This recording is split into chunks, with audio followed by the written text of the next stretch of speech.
മഹാലക്ഷ്മി സീരിയലിന്റെ ഇന്നത്തെ എപ്പിസോഡ് റിവ്യൂയിലേക്ക് എല്ലാവർക്കും സ്വാഗതം. അങ്ങനെ കണ്ണനാണെങ്കിൽ മഞ്ജുവിനോട് സത്യങ്ങളെല്ലാം തുറന്നു പറയുമ്പോൾ മഞ്ജുവിനാണെങ്കിൽ വല്ലാത്തൊരു ഞെട്ടലാണ് ഉണ്ടാവുന്നത്.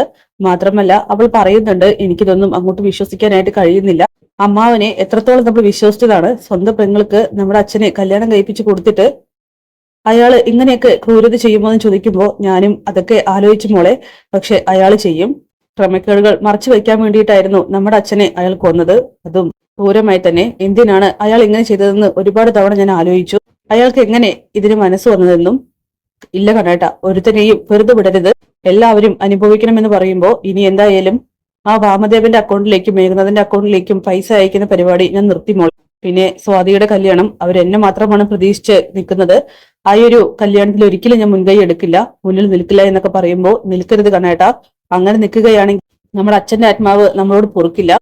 നമ്മള് വലിയൊരു ശാപമായിരിക്കും ചെയ്യുക. ഇനി ഒരുത്തിനെയും തിരിഞ്ഞു നോക്കരുത്. മാത്രമല്ല ജയിലിലേക്ക് പോയാൽ അവര് തിരിച്ചിറങ്ങുമല്ലോ. അപ്പോ ആർക്കോ അവരെ കത്തിച്ചു കളയുന്നത് പോലെ വേണം കാര്യങ്ങൾ നീക്കാനായിട്ടെന്ന് പറയുമ്പോ അങ്ങനെ ഒറ്റയടിക്ക് തീരാൻ പാടില്ല മോളെ അവര്. ഇനിയിപ്പോ വാർദ്ധക്യത്തിലേക്കാണല്ലോ വരാൻ പോകുന്നത്. നരകിച്ചു വേണം അവർ മരിക്കാനായിട്ട്. അങ്ങനെ മഞ്ജു ആണെങ്കിൽ ഒരു കാര്യം തീരുമാനിക്കുന്നുണ്ട്, ആ പ്രതാപനെയും വാമദേവനെയും ജയിലിൽ ചെന്ന് കാണാനായിട്ട്. അങ്ങനെ അവളാണെങ്കിൽ അവിടേക്ക് എത്തുന്ന ഈ സമയം പ്രതാപനും വാമദേവനും ഈച്ചയെ കാട്ടി അങ്ങനെ ഇരിക്കുകയാണ്. അങ്ങനെ പ്രതാപനാണ് ആദ്യം മഞ്ജുവിനെ കാണുന്നത്. വാമദേവനെ വിളിച്ചു കാണിച്ചു കൊടുക്കുന്നുണ്ട്. പ്രതാപന് ചെറിയൊരു കുറ്റബോധമുണ്ട്. അവനാണെങ്കിൽ മഞ്ജുവിന്റെ അടുത്തേക്ക് വരികയാണ്. എന്റെ അച്ഛനെ കൊന്ന കൊലയാളികളെ നേരിട്ടൊന്ന് കാണാൻ വേണ്ടി എത്തിയതാണെന്ന് പറയുമ്പോ മോളെ അത് പിന്നെ ഒരു അബദ്ധം പറ്റിയതാണ്. ചെയ്യേണ്ടതെല്ലാം ചെയ്തിട്ട് ഇനി അബദ്ധം പറ്റിയെന്ന് പറഞ്ഞാ പോരെ. തനിക്കൊക്കെ എങ്ങനെയാണോ മനസ്സ് വന്നത് എന്റെ അച്ഛനെ കൊല്ലാനായിട്ട്? എടാ വാമദേവ, നീയായിരുന്നു അല്ലേ ഇതിനൊക്കെ പിന്നിലെന്ന് പറയുമ്പോ അതേ മോളെ, ഇവനാണ് എന്നെ കൊണ്ട് ഇതൊക്കെ ചെയ്യിപ്പിച്ചത്. അവൻ അങ്ങനെ പറഞ്ഞിട്ടുണ്ടെങ്കിൽ നീ എങ്ങനെ ചെയ്യും? രണ്ട് ജീവനെയാണ് എടുക്കാൻ പോകുന്നെന്നുള്ള കാര്യം നിനക്ക് അറിയില്ലേ? നിന്റെ കൈ വിറച്ചില്ലേ ആ സമയത്ത്? എന്നിട്ടിപ്പോ കുറ്റങ്ങൾ പരസ്പരം ചുമത്താൻ നോക്കുന്നോ? ഒരിക്കലും നിങ്ങൾക്ക് ഈ ശിക്ഷയിൽ നിന്നും മോചനമില്ല. എന്റെ അച്ഛൻ മരിച്ചുപോയത് ഞാൻ കൈക്കുഞ്ഞായിരിക്കുന്ന സമയത്താണ്. ഒരച്ഛന്റെ വാത്സല്യമോ സ്നേഹമോ നിങ്ങൾ ഇല്ലാതെയാക്കി. എനിക്കത് ലഭിച്ചിട്ടില്ല.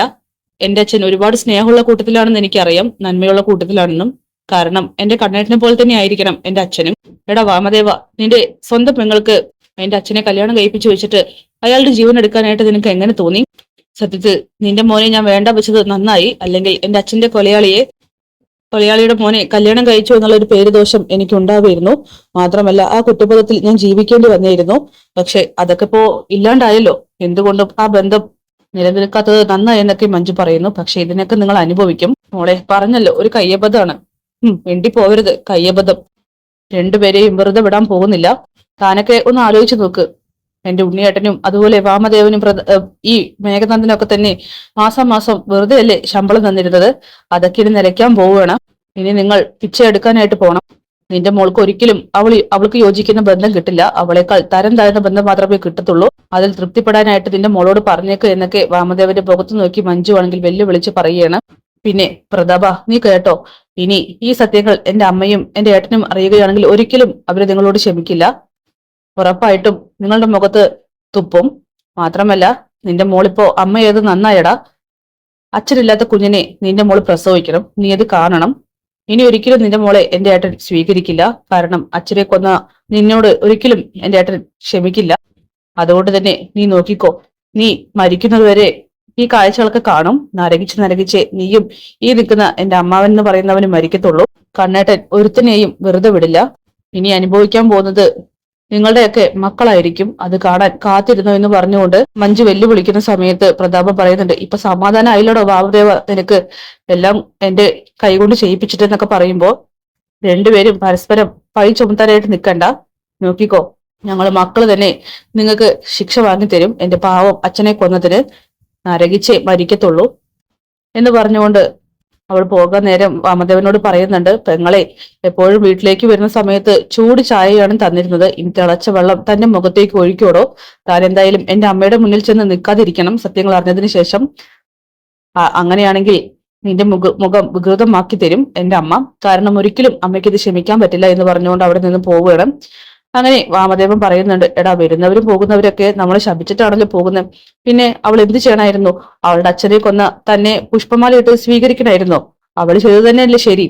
ഇനിയിപ്പോ എല്ലാം കൂടി മാർക്കോയ്ക്ക് നേരെ കൊട്ടേഷൻ കൊടുക്കുകയായിരിക്കും. ആ ലോപ്പസും മാർക്കോയും ശരിക്കിട്ട് നമ്മൾ പെരുമാറും.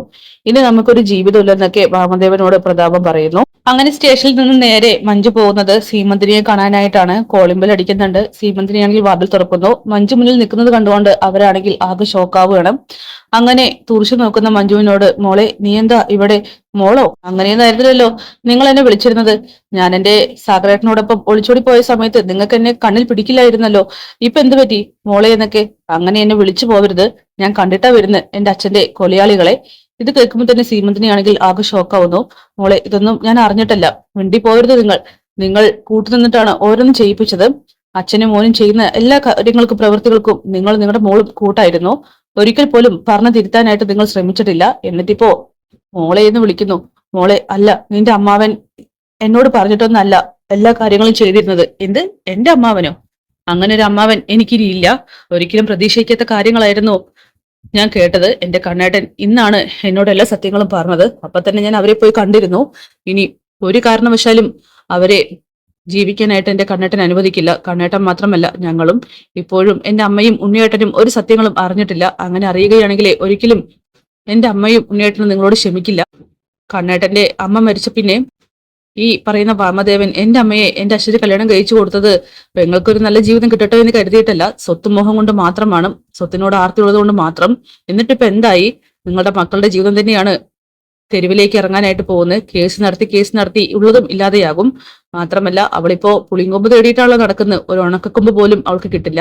കണ്ണേട്ടൻ കല്യാണം മുന്നിൽ നിന്ന് നടത്തുമെന്ന് കരുതിയിട്ടാണല്ലോ എല്ലാവരും ഇരിക്കുന്നത്. പക്ഷെ നോക്കിക്കോ, കണ്ണേട്ടൻ തിരിഞ്ഞു പോലും നോക്കില്ല. ആ മേഘനാഥൻ, അവന്റെ ചികിത്സ അത് കിട്ടാതെ അവൻ മുടിഞ്ഞു പോകും. എന്തുകൊണ്ടും അവനുമായിട്ടുള്ള ബന്ധം വേർപ്പെടുത്തിയതും നന്നായി. അല്ലെങ്കിൽ എന്റെ അച്ഛനെ കൊന്നവന്റെ മകനുമായിട്ടുള്ള ബന്ധത്തിൽ ഞാൻ ഒരിക്കലും സമാധാനത്തോടെ പോവില്ലായിരുന്നു. കുറ്റബോധം കൊണ്ട് ഞാൻ നീറിയേനെ. പിന്നെ നിങ്ങളുടെ മോനുമായിട്ടുള്ള ബന്ധം അവസാനിപ്പിച്ചതിന് ശേഷമാണ് ഞാൻ സന്തോഷം അനുഭവിക്കാൻ തുടങ്ങിയത്. സാഗരേട്ടൻ എന്നെ നോക്കുന്നത് പൊന്നുപോലെയാണ്. എന്നിട്ട് നിങ്ങൾ ഞങ്ങളെ പിരിക്കാനായിട്ട് നോക്കി. അവിടെയും ക്രൂരത അവസാനിപ്പിച്ചില്ല. മാത്രമല്ല, ഏട്ടത്തിയും ഏട്ടനും തെറ്റിപ്പിരിഞ്ഞു എന്നറിഞ്ഞ ആ നിമിഷം മുതൽ തന്നെ സ്വാതിയെ നിങ്ങൾ അവിടെ കൊണ്ട് നിർത്തിയില്ലേ എന്നൊക്കെ ചോദിക്കുമ്പോ, മോളെ അതൊക്കെ അച്ഛന്റെയും മോന്റെയും ബുദ്ധിയായിരുന്നു. ആണോ? നിങ്ങൾ അതിനെക്കുറിച്ച് യാതൊരു അറിവില്ലാത്ത ആളായിരുന്നോ? അതെ, അവർ രണ്ടുപേരും തെറ്റായ വഴിയിലൂടെ പോകുന്ന സമയത്ത് നിങ്ങൾ എല്ലാത്തിനും കൂട്ടുനിന്നും. അതുകൊണ്ടേ കുടുംബം അടക്കം അനുഭവിക്കാൻ പോവുകയാണ്. മാസാമാസം കണ്ണേട്ടനിട്ട് തന്ന പൈസയുണ്ടല്ലോ, അതൊക്കെ ഇനി നിലയ്ക്കാൻ വേണ്ടി പോവുകയാണ്. എല്ലാവരും ഭിക്ഷയ്ക്ക് നടക്കാൻ തയ്യാറായിക്കോ. ഒരിക്കലും എന്റെ അമ്മയും ഉണ്ണിയേട്ടനും ഈ ഒരു കാര്യം പറഞ്ഞാൽ നിങ്ങളോടൊന്നും ക്ഷമിക്കാനായിട്ട് പോകുന്നില്ല. പാവം എന്റെ അമ്മയെ, അച്ഛൻ മരിച്ച് നഷ്ടപ്പെട്ട് അലറി വിളിക്കുന്ന എന്റെ അമ്മയെ തന്ത്രങ്ങൾ മെനഞ്ഞ് കൂടെ നിർത്തിയിട്ട് കണ്ണേട്ടനെതിരെ തിരിക്കുകയായിരുന്നു. എന്തിനും ഏതിനും ആങ്ങളെ ഒരുപാട് അവർ പൊക്കി വെച്ചിരുന്നു. അവർക്ക് ഇത് തന്നെ, ഈ ശിക്ഷ തന്നെ കിട്ടണം. ആങ്ങളുടെ പ്രവൃത്തി നാളെ കോടതിയിൽ വെച്ച് അറിയും. അതോടുകൂടിയിട്ട് എല്ലാം അവസാനിച്ചെന്ന് കരുതിക്കോ. അവനെന്തെങ്കിലും പുരോഗതിയുണ്ടോ? അകത്ത് കിടക്കുന്നവനും അവനെയും അവളെയും എനിക്ക് കണ്ടിട്ട് വേണം പോവാനായിട്ട്. എന്തായാലും അവന്റെ മുഖത്ത് നോക്കിയിട്ടും എനിക്ക് കുറച്ച് കാര്യങ്ങൾ പറയാനുണ്ട്. നിങ്ങളിങ്ങനെ പൂങ്കണ്ണീരൊരുക്കി എന്റെ മുന്നിൽ നിൽക്കണ്ട എന്നൊക്കെ പറയുമ്പോൾ, മോളെ ഞങ്ങളോട് ക്ഷമിക്ക്. ഇതൊന്നും കേൾക്കാൻ പോലും കഴിയുന്നില്ല. ഇനി ഞങ്ങൾ എങ്ങനെ ജീവിക്കും?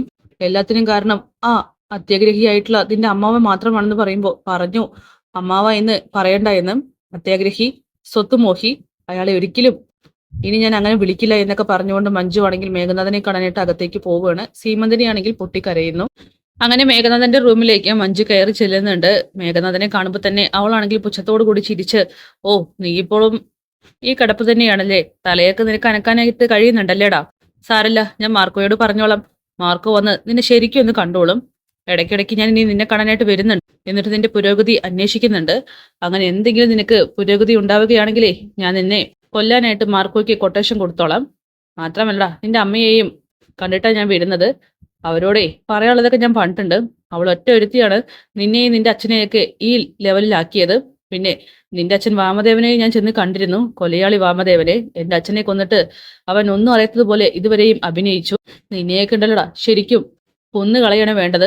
ഇത് കേട്ട് മേഘനാഥനാണെങ്കിൽ തുറിച്ചു നോക്കുമ്പോൾ, എന്താടാ നിനക്കെന്നെ എന്തെങ്കിലും ചെയ്യണമെന്നുണ്ടോ? നിനക്കെന്തെങ്കിലും പറയണമെന്നുണ്ടോ എന്ന് പറഞ്ഞുകൊണ്ട് മേഘനാഥന്റെ കഴുത്ത് പിടിച്ച് ഇറുക്കുകയാണ്. ഈ സമയത്ത് സീമന്തിനാണെങ്കിൽ അങ്ങോട്ട് വരുന്നുണ്ട്. എടി, എന്റെ മോനെ നീ എന്താ ചെയ്യുന്നത്? മാറി നിൽക്കെന്ന് പറയുമ്പോൾ, നിന്റെ മോനെ കൊന്നു കളയ വേണ്ടത് എന്ന് പറഞ്ഞ് മഞ്ജു ആണെങ്കിൽ അടങ്ങുന്നില്ല. അവളാണെങ്കിൽ ദേഷ്യത്തോട് കൂടിയിട്ട് അങ്ങനെ തുള്ളി കളിക്കുകയാണ്. എന്തായാലും ഈ സമയം, മോളെ നീ ഒന്ന് ക്ഷമിക്ക്. ഞങ്ങളോട് ഞങ്ങളല്ല ഇതിനൊക്കെ കാരണക്കാർ, നിന്റെ അമ്മാവനാണെന്നൊക്കെ പറയുമ്പോൾ മിണ്ടി പോവരുത്. എല്ലാം കണക്ക് തന്നെയാണ്. ദേ നിങ്ങൾ എല്ലാവരും ചെയ്തു കൂട്ടിയ പാപമാണ് ഇവൻ ഈ കിടക്കുന്നത്. ഇവൻ ഒരിക്കലും ഈ കിടപ്പിൽ നിന്നും എഴുന്നേൽക്കില്ല. നിങ്ങൾ മരിക്കുവോളം ഇനി പൊട്ടാൻ തുടങ്ങും അവന്റെ ദേഹമൊക്കെ. കാരണം ഒരേ കിടപ്പല്ലേ, ഇപ്പൊ പൊട്ടി തുടങ്ങിയെന്ന് ചോദിക്കുമ്പോൾ ശ്രീമതി പറയുന്നുണ്ട് ഇല്ല എന്ന്. എങ്കിലേ പേടിക്കണ്ട, വൈകാതെ തന്നെ അങ്ങനെയൊക്കെ സംഭവിച്ചോളും. പുഴുവരിച്ചേ നീ മരിക്കത്തുള്ളൂ. കാരണം ഞാനടക്കം ഒരുപാട് പെൺകുട്ടികളെ നീ ചതിച്ചിട്ടുണ്ട്. നിന്റെ കയ്യിൽ നിന്ന് രക്ഷപ്പെട്ടതിന് ശേഷമാണ് ഞാൻ സന്തോഷത്തോടു കൂടിയിട്ട് ജീവിക്കാൻ തുടങ്ങിയത്. അപ്പോഴും നീ എന്റെ സാഗരേട്ടനെ വേട്ടയാടാൻ തുടങ്ങിയിരുന്നു. നീ ഒരിക്കലും ഈ കിടക്കയിൽ നിന്നും എഴുന്നേൽക്കരുത്. കാരണം നീ ആയുധം കയ്യിലെടുക്കും.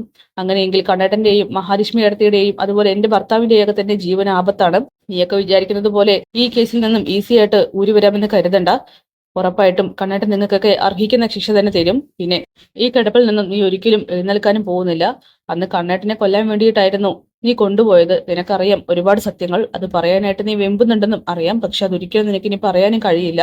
മാർക്കോയെ കൊല്ലാൻ നോക്കിയാൽ നിനക്ക് ഈ അവസ്ഥ വന്നില്ലടാ. ഇതൊക്കെ നിന്റെ അച്ഛന്റെ ചെയ്തികളുടെ ഫലമായിട്ട് കണ്ടാൽ മതി. പിന്നെ ഞാൻ ഇനിയും വരുമ്പോ ഒറ്റയ്ക്കല്ല വരുന്നത്, എന്റെ സാഗരേട്ടനെയും കൊണ്ടായിരിക്കും. നിന്നെ ശരിക്കൊന്നും കാണാനായിട്ട്, നിന്റെ പുരോഗതി നിരീക്ഷിക്കാനായിട്ട്. എന്നിട്ട് നിന്നെ കൊട്ടേഷൻ കൊടുത്ത് കൊല്ലൂടാന്നൊക്കെ പറയുമ്പോൾ മോളെ അങ്ങനെയൊന്നും ചെയ്യല്ലേ എന്ന് പറഞ്ഞുകൊണ്ട് ശ്രീമന്തിരിയാണെങ്കിൽ മഞ്ജുവിന്റെ കാല് പിടിക്കുകയാണ്. ഇതേ നോക്ക്, നിങ്ങളുടെ മോളുണ്ടല്ലോ, എടാ മേഘനാഥ, നിന്റെ പെങ്ങള് മൂത്ത് നരച്ച് നിന്റെ മുന്നിലൂടെ നടക്കുന്നത് നീ കാണുവാടാ. അവൾക്ക് ഒരിക്കലും അവള് വിചാരിക്കുന്ന പോലത്തെ ബന്ധം കിട്ടത്തില്ല. ഇനി കണ്ണേട്ടൻ ഒരിക്കലും നിങ്ങൾ സഹായിക്കത്തുമില്ല. നീയൊക്കെ നരകിക്കുന്നത് എനിക്ക് കാണണം. ഇല്ലാതാക്കിയിരിക്കുന്നത് എന്റെ അച്ഛനെയാണെന്ന് പറഞ്ഞുകൊണ്ട് മഞ്ജു പറയുന്നുണ്ട്. നീയുമായിട്ടുള്ള ബന്ധം അവസാനിച്ചത് നന്നായി. അല്ലെങ്കിൽ ശരിക്കും ഞാനൊക്കെ ഒരു കൊലയാളിയായിട്ട് മാറിയേനെ. സാഗരേട്ടനെ ഞാൻ തെരഞ്ഞെടുത്തത് എന്തുകൊണ്ട് നന്നായി എന്നൊക്കെ പറഞ്ഞുകൊണ്ട് മഞ്ജു ദേഷ്യത്തോട് കൂടിയിട്ട് ഇറങ്ങി പോകുന്നത്. ഈ സമയം സീമന്തനെയാണെങ്കിൽ മേഘനാഥനോട് പറയുകയാണ്, എല്ലാം നഷ്ടപ്പെട്ടല്ലോടാ. ആ വാമദേവൻ കാരണം കൊണ്ട് നിന്നെ ഇങ്ങനെ വളർത്തി വലുതാക്കി ദോഷമാക്കി വെച്ചത് അയാളാണ്. അയാൾ ഒറ്റ ഒരുത്തൻ. ഇനിയിപ്പോ എന്ത് ചെയ്യും? മാസം മാസം കിട്ടിയിരുന്ന ശമ്പളം പോയിട്ട് ഈ പറയുന്ന കണ്ണൻ ഒരിക്കലും ഇനി നിന്റെ അനിയത്തിയുടെ വിവാഹത്തിന് മുൻകൈ എടുക്കില്ല എന്നാണ് പറഞ്ഞതെന്നൊക്കെ പറയുമ്പോൾ മേഘനാഥനാണെങ്കിൽ ആകെ വല്ലാതെ ആവുന്നുണ്ട്. അതും പറഞ്ഞുകൊണ്ട് സീമന്തിനി വീണ്ടും കരയുകയാണ്. അങ്ങനെ കണ്ണനാണെങ്കിൽ കേസ് പഠിച്ചുകൊണ്ടിരിക്കുകയാണ്. ഈ സമയം ഉണ്ണിയാണെങ്കിൽ അവന്റെ അടുത്തേക്ക് വരുന്നുണ്ട്. ഏട്ടാ, ഞാൻ ഇന്ന് അങ്ങോട്ട് പോയിരുന്നു. എവിടേക്ക്? സ്റ്റേഷനിലേക്ക്. എന്നിട്ട് നിന്റെ അമ്മായിച്ചനും ആ വാമദേവനും എന്തെങ്കിലും പറഞ്ഞോ? ഇല്ല, കണ്ണേട്ടനോട് ചോദിക്കാനായിട്ടാ പറഞ്ഞത്. ഞാനായിട്ടൊന്നും പറയുന്നില്ല. എന്തായാലും അവര് ജാമ്യത്തിൽ പുറത്തിറങ്ങുമെന്ന് ആരും പ്രതീക്ഷിക്കേണ്ട. നിനക്ക് സത്യങ്ങൾ അറിയണമെങ്കിൽ നീ നാളെ കോടതിയിലേക്ക് വാ. അല്ലാതെ ഞാനായിട്ട് ഒന്നും പറയുന്നില്ലെന്ന് പറയുമ്പോൾ ശരിയേട്ടാ, ഞാൻ നാളെ കോടതിയിലേക്ക് വന്നോളാം എന്ന് പറഞ്ഞുകൊണ്ട് ഉണ്ണിയാണെങ്കിൽ താഴത്തേക്ക് പോകുന്നു. ഈ സമയം ദുർഗയാണെങ്കിൽ അവിടെയൊക്കെ ക്ലീൻ ചെയ്തുകൊണ്ടിരിക്കുകയാണ്. അമ്മേ, അയാൾ എത്ര ചോദിച്ചിട്ടും സത്യങ്ങൾ പറയുന്നില്ല. എല്ലാവരും സത്യങ്ങൾ മൂടി വെക്കുന്നു. അമ്മായി ആണെങ്കിൽ ഫോൺ എടുക്കുന്നില്ല. കരുണയും അതേ അവസ്ഥ തന്നെയാണ്.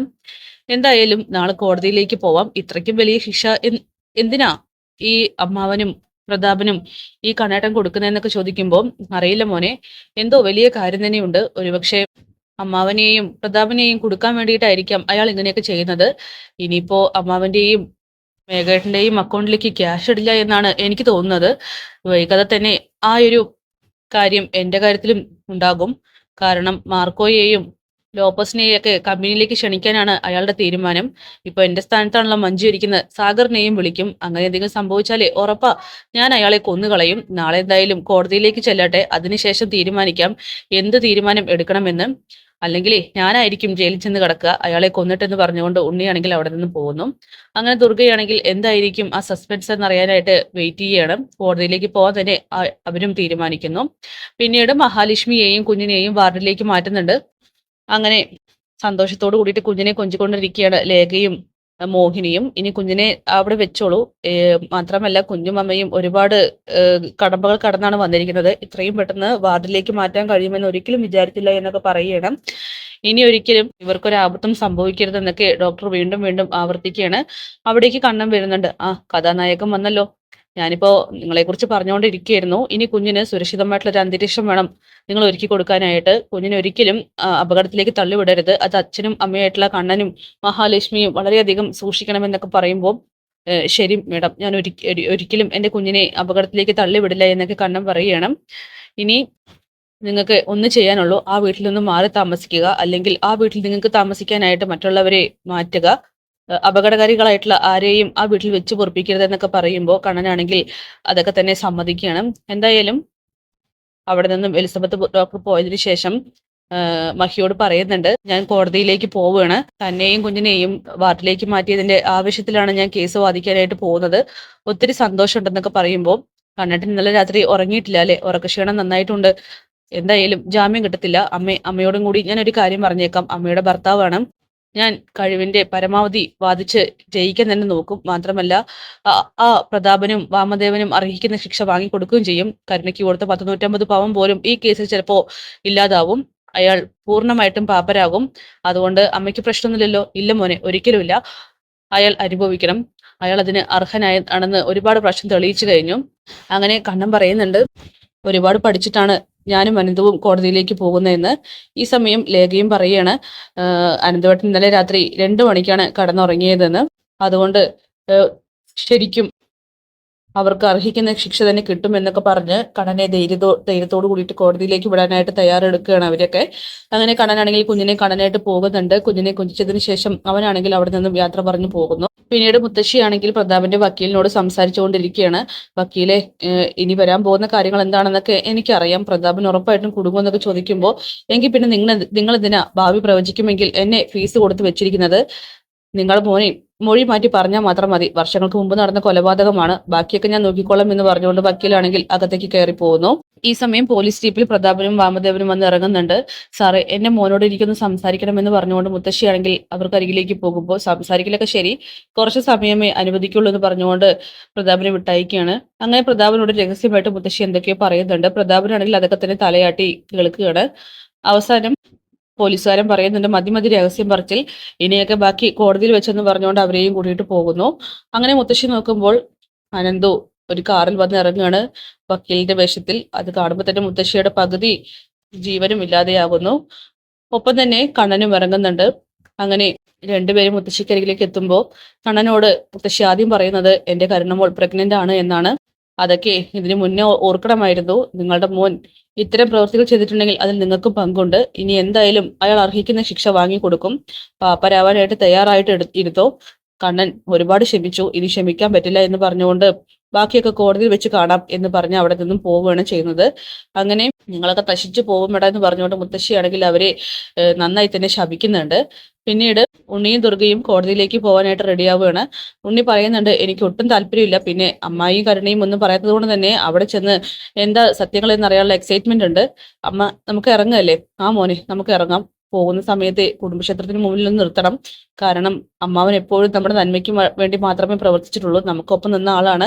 ആ അമ്മാവനെയും അതുപോലെ കരുണയുടെ അച്ഛൻ എന്ന് പറയുമ്പോൾ നിങ്ങളുടെ ജീവിതം നന്നാവാൻ വേണ്ടി മാത്രമേ ഇതുവരെയും ഓരോന്ന് ചെയ്തിട്ടുള്ളൂ. അവരെയാണ് ആ കണ്ണൻ കുടുക്കിയിരിക്കുന്നത്. അതുകൊണ്ട് നമുക്ക് എന്തായാലും കുടുംബക്ഷേത്രത്തിൽ ചെന്ന് മനസ്സുരുക്കി പ്രാർത്ഥിക്കണം. അമ്മാവന് ജാമ്യം കിട്ടണമേ എന്ന് പറഞ്ഞ് എന്റെ അമ്മായിച്ചനെ പാപ്പരക്കുള്ള എല്ലാ കാര്യങ്ങളുമാണ് കണ്ണേട്ടൻ ഇപ്പൊ ചെയ്തുകൊണ്ടിരിക്കുന്നത്.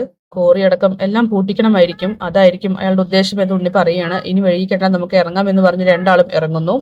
അങ്ങനെ കോടതി മുറിയിൽ വെച്ച് വാമദേവനും പ്രതാപനും മൊഴി മാറ്റി പറയുന്നു. വാമദേവൻ പറയുന്നുണ്ട്, പ്രതാപന്റെ വക്കീൽ വാദിക്കുന്ന സമയത്ത് താൻ ഒരിക്കലും ഒരു കൊട്ടേഷന് കൊടുത്തിട്ടില്ല എന്നും പ്രതാപനെ തനിക്ക് മുൻപരിചയം ഉണ്ടെങ്കിലും അത് കമലേശ്വരം ഫിനാൻസിന്റെ കൺസ്ട്രക്ഷൻ ബന്ധപ്പെട്ട കാര്യങ്ങൾക്ക് വേണ്ടി മാത്രമായിരുന്നു എന്നൊക്കെ തന്നെ വാമദേവൻ പറയുന്നു. അത് സത്യമാണോ എന്ന് വക്കീലാണെങ്കിൽ പ്രതാപനോട് ചോദിക്കുമ്പോൾ, ഞാൻ ഒരു അബദ്ധത്തിൽ ഇടിച്ചു പോയതാണ്, നല്ല മഴയായിരുന്നു, നിർത്താൻ പറ്റിയില്ല എന്നൊക്കെ പറയുമ്പോൾ, ഒരാളെ ഇടിച്ചു കൊന്നിട്ട് തനിക്ക് എങ്ങനെ അബദ്ധം പറ്റിയെന്ന് പറയുന്നത്? അങ്ങനെയെങ്കിൽ താൻ നിർത്തേണ്ടതല്ലേ എന്നൊക്കെ ജഡ്ജി ചോദിക്കുന്നുണ്ട്. അങ്ങനെ വക്കീല് പറയുകയാണ്, ഞാൻ ചോദിച്ചതിന് ഉത്തരമല്ല താൻ പറഞ്ഞത്. ഈ പറയുന്ന വാമദേവൻ തനിക്ക് കൊട്ടേഷൻ തന്നിരുന്നു എന്ന് ചോദിക്കുമ്പോൾ, അത് എനിക്ക് ഓർമ്മയില്ല. അതെങ്ങനെയാണോ പെട്ടെന്ന് മറക്കുക? അത് പിന്നെ ഞാനൊരു മെന്റൽ പേഷ്യന്റ് ആണെന്നും എന്നെ ചികിത്സിച്ച ഡോക്ടറുടെ സർട്ടിഫിക്കറ്റ് ഉണ്ടെന്നൊക്കെ തന്നെ പ്രതാപൻ പറയുന്നു. അവിടെ കോടതിയാണെങ്കിൽ പ്രതാപന് ഒരു ആനുകൂല്യം കൊടുക്കുമെന്നൊക്കെയാണ് മണ്ടന്മാർ കരുതുന്നത്. എന്തായാലും ഈ സമയം പ്രതാപന്റെ വക്കീൽ വലിയ മിടുക്കനായിട്ട് എല്ലാം സർട്ടിഫിക്കറ്റ് ഒക്കെ ഹാജരാക്കി വന്നിരിക്കുന്നുണ്ട്. കണ്ണനെ നോക്കി ഒരു ചിരിയും ചിരിക്കുന്നു. അങ്ങനെ കണ്ണനാണെങ്കിൽ കളത്തിൽ ഇറങ്ങുകയാണ്. വാമദേവനോട് ചോദിക്കുന്നുണ്ട് തന്റെ പേരെന്താണെന്ന്. ഇത് കേട്ട് വാമദേവൻ പറയുകയാണ്, മോനെ, ഞാൻ നിന്റെ അമ്മാവനല്ലേ എന്ന്. ഞാൻ പേരെന്താ എന്നാ ചോദിച്ചതെന്ന് പറഞ്ഞുകൊണ്ട് കണ്ണനാണെങ്കിൽ ശബ്ദം കുറച്ച് കടുപ്പിക്കുന്നു. ഈ സമയം കോടതി മുറ്റത്ത് നമ്മുടെ ദുർഗയും ഉണ്ണിയും കാറിൽ വന്ന് ഇറങ്ങുന്നുണ്ട്. എന്തായാലും സത്യങ്ങളെല്ലാം തന്നെ അവർ അറിയാനായിട്ട് പോവുകയാണ്. അപ്പൊ കാത്തിരിക്കാം കിടിലൻ എപ്പിസോഡിനായിട്ട്.